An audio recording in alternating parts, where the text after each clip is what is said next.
Assalamualaikum warahmatullahi wabarakatuh. Sebelumnya, perkenalkan nama saya Asri Nur Aini dari Pendidikan Sejarah kelas 1B. Nah, pada kesempatan kali ini saya akan menjelaskan materi tentang ilmu bantu sejarah untuk memenuhi tugas pra-UAS pengantar ilmu sejarah dosen pengampu Iqbal Fauzan MPD. Apa sih ilmu bantu sejarah? Yuk kita simak bareng-bareng. Ilmu bantu sejarah itu merupakan ilmu-ilmu yang dapat digunakan sebagai sumber-sumber utama bagi para sejarawan dalam penelitian dan penyusunan kembali atau yang biasa kita sebut rekonstruksi sejarah. Kemudian ada macam-macam dari ilmu bantu sejarah. Yang pertama ada paleontologi. Jadi paleontologi itu merupakan ilmu bantu sejarah yang mengkaji tentang fosil.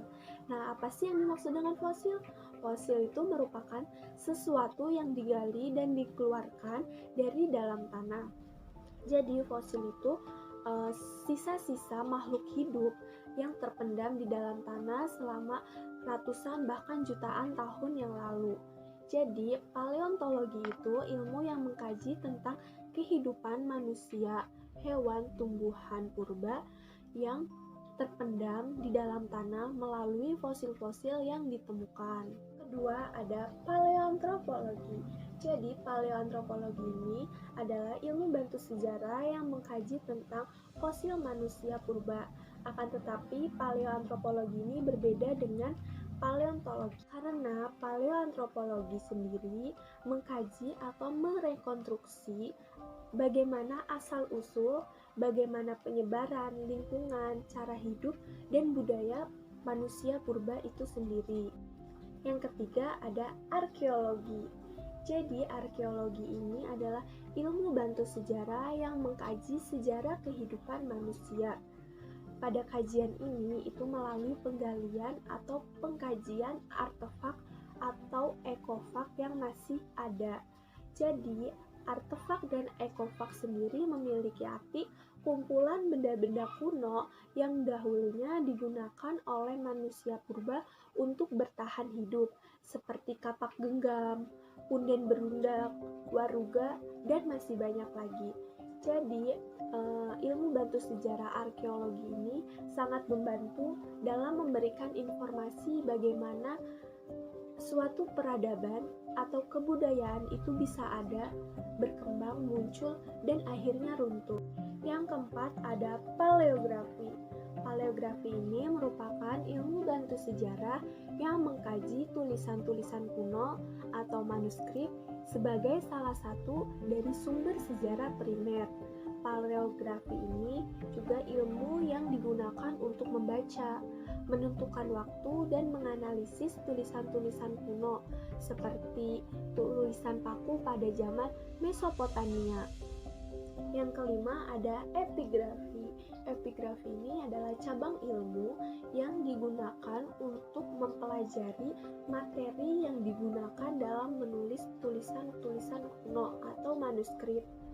Jika paleografi itu digunakan untuk menelaah tulisannya, akan tetapi epigrafi ini lebih fokus kepada objek, bahan, atau tempat yang digunakan untuk menulis tulisan kuno itu seperti dari batu, logam, dan lain-lain.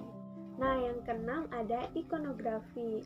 Ikonografi merupakan ilmu bantu yang berfungsi untuk mempelajari bentuk, fungsi, bahkan pembuatan patung kuno dari zaman prasejarah.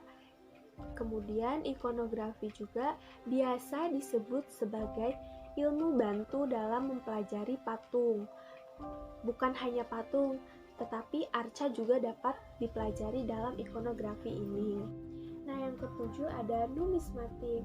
Jadi, numismatik merupakan ilmu bantu sejarah yang mempelajari atau mengkaji tentang mata uang. Dalam kajian ini, itu mengkaji tentang asal-usul teknik pembuatan, sejarah mitologi, dan seni dalam pembuatan mata uang. Dalam sejarah, keberadaan mata uang itu sangat penting karena dapat menunjukkan adanya kegiatan perekonomian pada zaman tersebut. Yang kedelapan ada ilmu keramik. Sesuai dengan namanya, ilmu ini mempelajari tentang keramik, akan tetapi lebih berfokus pada tahun, teknik, cara, bahan pembuatannya, hingga keasliannya. Yang kesembilan ada genealogi. Jadi genealogi ini merupakan cabang ilmu yang mempelajari atau mengkaji mengenai asal-usul nenek moyang suatu bangsa. Dalam prakteknya, genealogi ini merupakan kajian ilmu yang menelusuri jalur keturunan dari identitas biologisnya. Yang terakhir ada filologi. Jadi filologi ini merupakan ilmu bantu sejarah yang mempelajari tentang berbagai naskah-naskah kuno. Dalam kajiannya, filologi ini mengkritiki sastra dan bahasa dalam sumber-sumber sejarah yang ditulis dalam prasasti. Setelah kita mengetahui macam-macam ilmu bantu sejarah, kita juga harus mengetahui nih kegunaan dari ilmu bantu sejarah. Kegunaan dari ilmu bantu sejarah itu sesuai dengan topik atau periode yang dikaji, dan juga ilmu bantu sejarah itu merupakan alat untuk membantu atau menganalisis secara kritis dan ilmiah. Cukup sekian materi dari ilmu bantu sejarah. Semoga apa yang saya sampaikan bermanfaat untuk orang banyak. Kurang lebihnya mohon maaf. Wassalamualaikum warahmatullahi wabarakatuh.